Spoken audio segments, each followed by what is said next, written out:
Vámonos. Bueno, continuando con la unidad número 7, en el punto cuarto, sobre los mecanismos para la resolución de las disputas societarias, vamos a señalar que los conflictos societarios existen casi siempre en toda sociedad. Pueden ser conflictos que se susciten entre un socio y otro socio, o puede ser un conflicto entre el socio y el administrador de la sociedad. Muchas veces las minorías tienen conflictos con el manejo que hacen las mayorías en las asambleas, en las reuniones del socio o a través del directorio, cuando logran imponer a sus administradores en el directorio, y se producen estos conflictos societarios.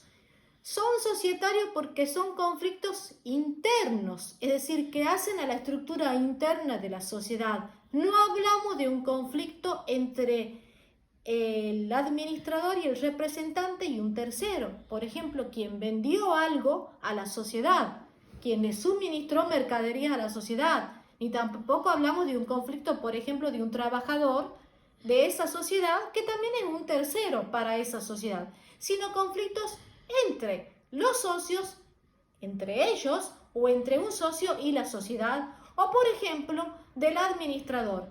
La responsabilidad que se haya generado o que surja de alguna asamblea, de alguna rendición de cuentas, de la presentación de los balances, de las memorias, y surja la responsabilidad del administrador.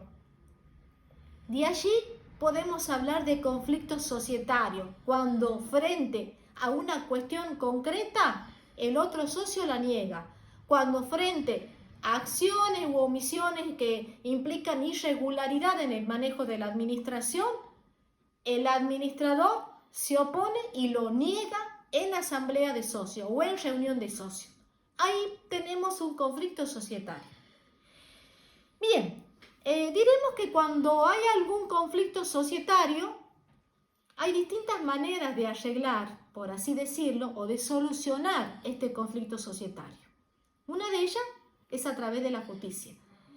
Y hay casos en que expresamente las acciones judiciales han sido previstas en la ley. Por ejemplo, en las decisiones asamblearias, la ley establece que una vez que se toma una decisión a través de la asamblea, clausurada la asamblea, el socio que votó en contra, cuando esa decisión sea contraria a la ley, el reglamento o el estatuto, tiene derecho a impugnar la decisión asamblearia, y es decir, a impugnarla ante un juez. Y ante ello tenemos que preguntarnos, ¿ante quién debe impugnar? Bueno, en este caso la competencia sería de un juzgado civil y comercial.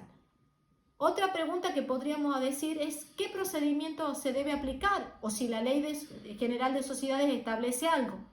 El artículo 15 establece que cuando la ley estipule alguna acción, ésta se sustanciará por el procedimiento sumario. En realidad lo que el espíritu de la ley, lo que la ley ha querido decir, es que cualquier acción judicial que se sustancie ante la justicia deberá realizarse por el trámite más breve, porque no vamos a esperar un juicio que se prolongue 5 años para tener una sentencia. Frente a este tema de la demora en los juicios, digamos que es un tema conocido por todos, por el abarrotamiento de causas en tribunales, pese a todos los avances que se han dado, inclusive con la pronta o inminente, digamos, implementación del expediente digital, pese a todo ello, la cantidad de causas que acumula cada juzgado es inmensa y realmente ello lleva, digamos, en detrimento de la celeridad y de la rapidez en la solución de las causas. Por eso es que las partes pueden recurrir a medios alternativos de solución de justicia. ¿Por qué decimos alternativo? Porque son medios que son alternativos a ¿qué? Al órgano jurisdiccional. Es decir, que yo en lugar de ir ante el juez, decido ir a un mediador o decido ir a un árbitro para que solucione este conflicto societario. Y lo que podríamos preguntarnos es si está permitido recurrir ante un mediador, recurrir ante un árbitro, recurrir a algún amigable componedor. Hay un principio que dice que lo que no está prohibido está permitido. Y esto justamente entra dentro del principio de la autonomía de la voluntad de las partes. Es decir, aunque el artículo 15 establezca que cuando la ley prevé alguna acción judicial, ésta se sustanciará por el procedimiento sumario, no dice nada en lo relativo a si las partes pueden estipular desde el comienzo en el estatuto societario que cualquier controversia y cualquier litigio que se suscite entre los socios podrá ser dirimido, es decir, decidido o sometido a la decisión de un tribunal arbitral o también de un mediador.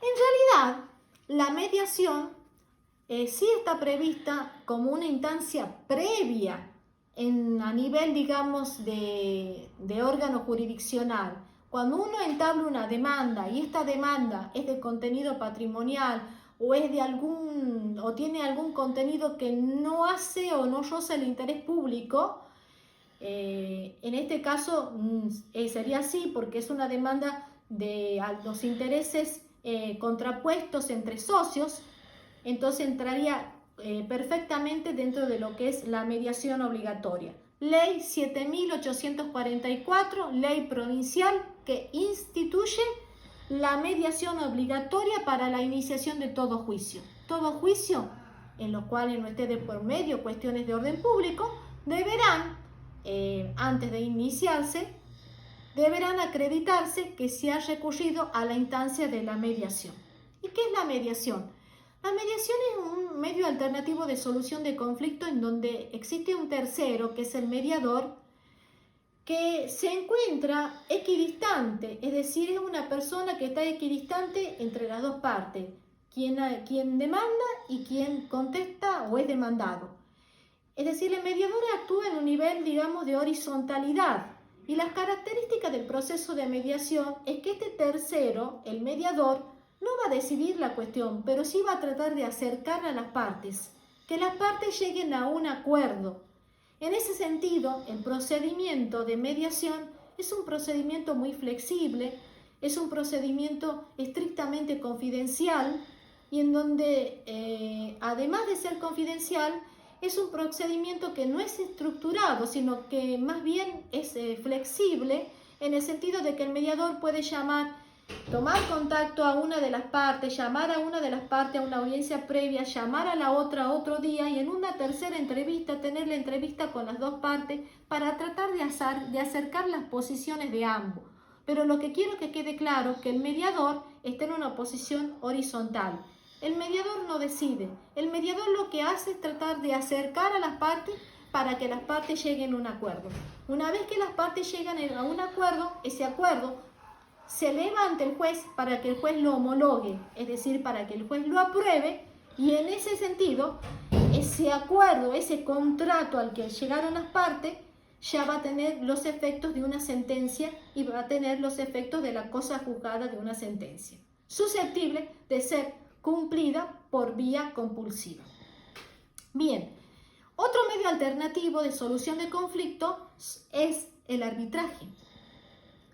Con relación al arbitraje, el viejo Código de Comercio, el originario Código de Comercio del año 1862, preveía el arbitraje para todas las cuestiones que se suscitaren entre los socios, ya sea entre los socios entre sí, ya sea relativo a la existencia, al funcionamiento y a la liquidación de la sociedad.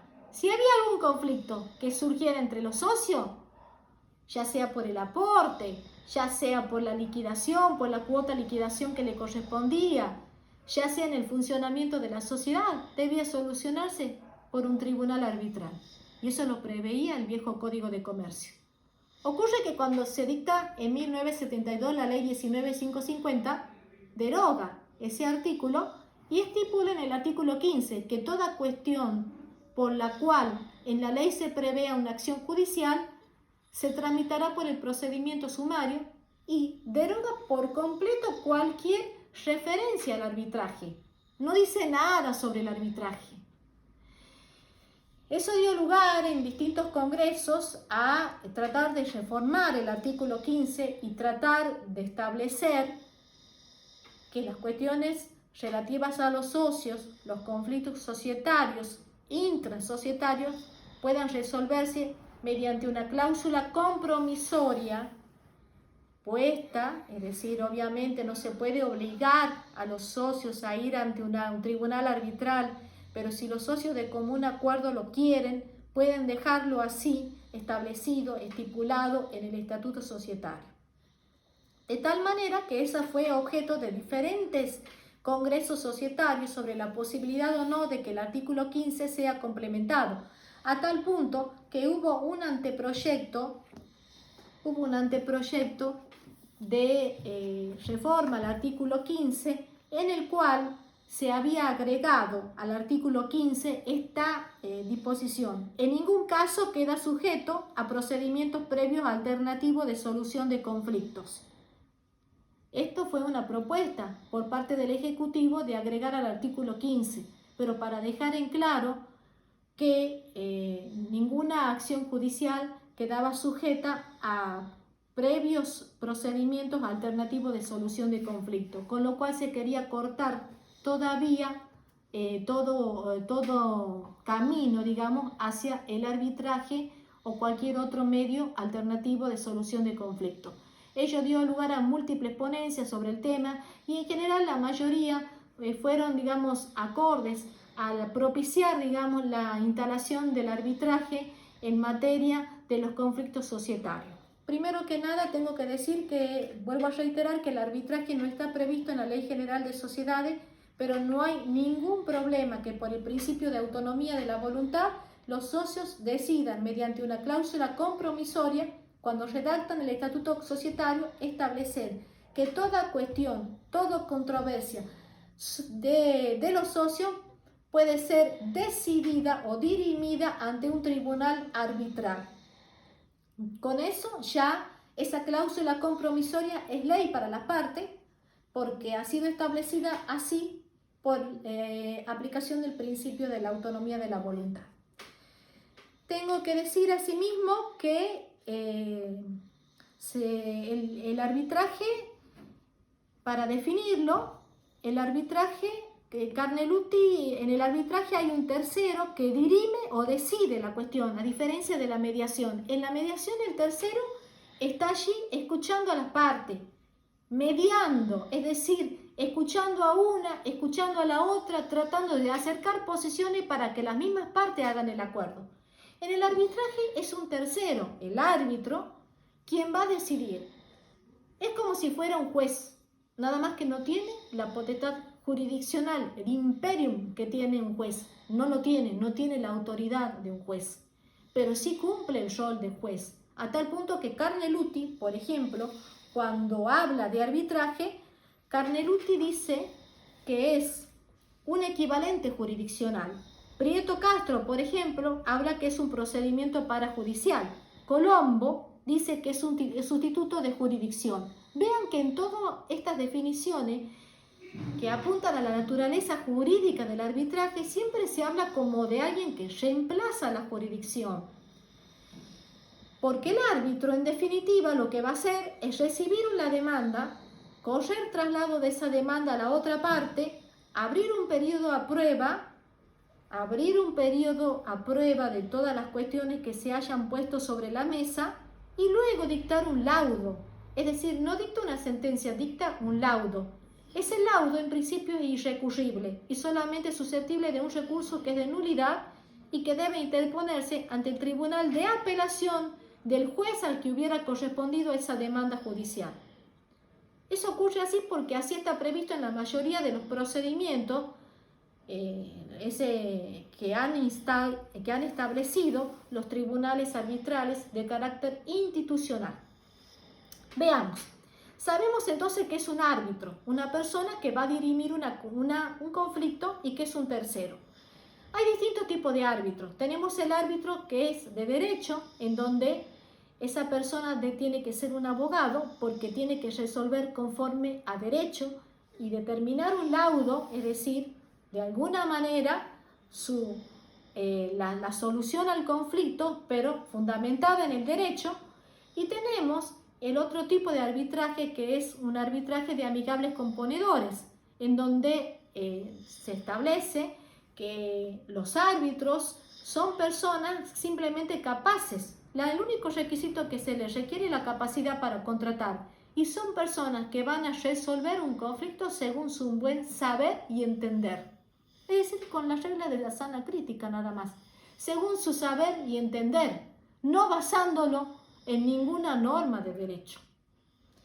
Ahora, también hay otro tipo de arbitrajes, otra diferencia de los arbitrajes. Están los arbitrajes ad hoc, cuando ante un conflicto y cuando ya está prevista la cláusula compromisoria, uno decide buscar un árbitro. Las partes de común acuerdo deciden buscar un árbitro. Puede ser que sea un solo árbitro o puede ser que sea un tribunal, es decir, 3 árbitros.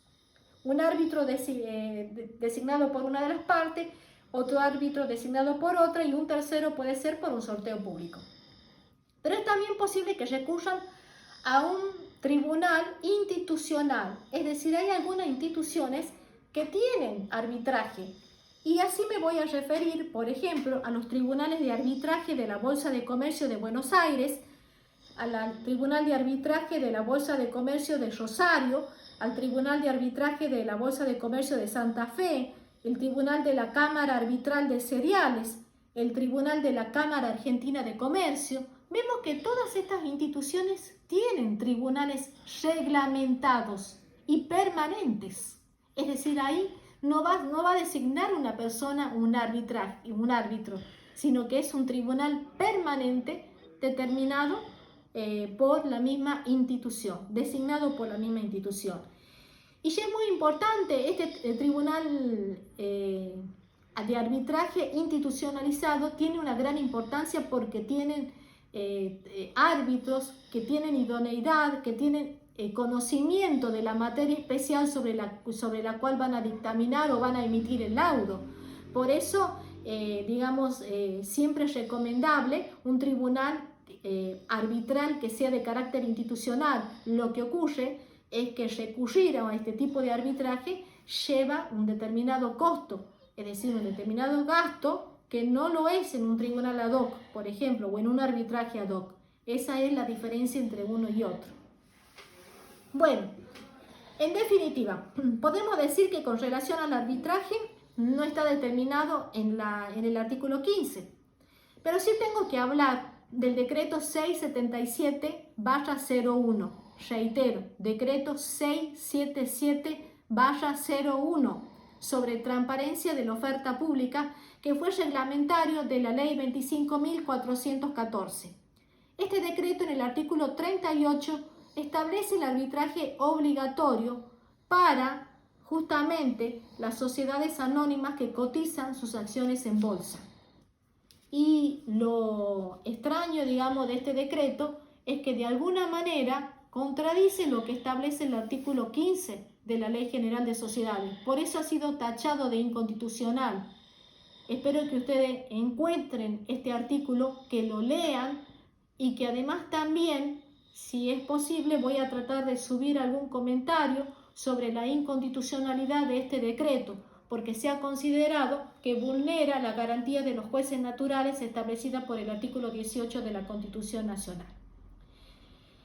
En definitiva, voy a decir entonces que las disposiciones sobre arbitraje que tenemos son el decreto 677/01 a nivel nacional, que instituye en forma obligatoria el arbitraje.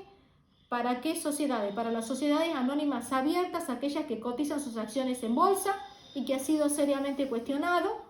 También a nivel de Código Procesal Civil y Comercial de la Nación, en los artículos 736 a 765 se regula el arbitraje, se regula también los amigables componedores y también se regula la pericia arbitral, que expresamente está prevista, valga la redundancia, en el artículo 773.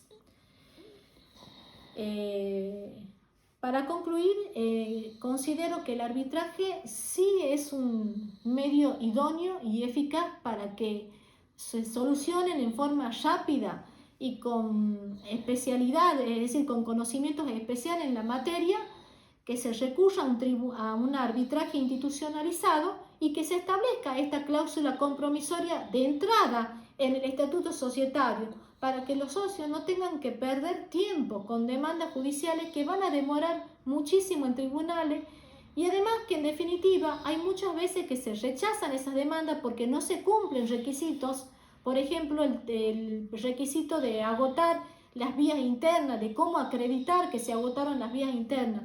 Entonces, hay muchas acciones judiciales que han sido previstas en la Ley General de Sociedades, pero muchas veces, al entablar una demanda judicial, se ven rechazadas sin límite o no se da trámite a la causa porque no se cumplen requisitos previos de admisibilidad. Por eso es muy importante que se trate de recurrir a estos medios alternativos de solución de conflictos para darle a los socios una solución mucho más rápida en lo que implica, digamos, estar en esa vida societaria. Bueno, eso es todo por ahora. Muchas gracias.